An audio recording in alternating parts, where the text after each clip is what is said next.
PNC.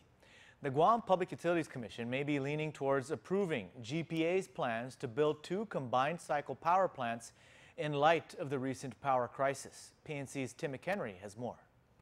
Thanks, guys. The plan to build 2 new combined cycle power plants has been in the works for a couple of years now, and it seems like we have the closest thing to a yes, at least for now.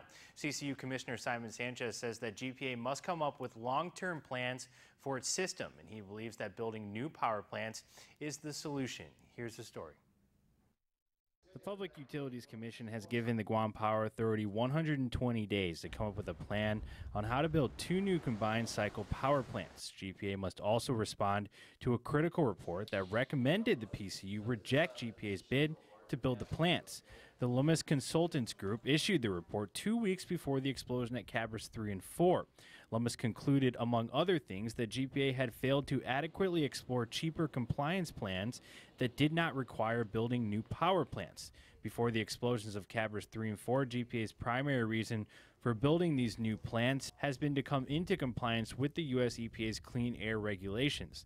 After the explosion, the narrative changed for both the CCU and the PUC. CCU Commissioner Simon Sanchez. Well, I mean, we knew that we were going to get a PUC decision on the combined cycle proposal that we had submitted, the overall proposal we had submitted.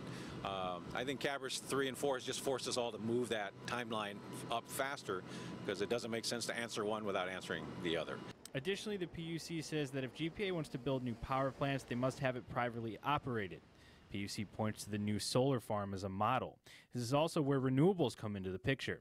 One of the arguments against a new CCU plan is that it goes against the growing trend of renewable energy. In other words, why would we build new power plants reliant on diesel fuel instead of looking to generate capacity through renewable energy?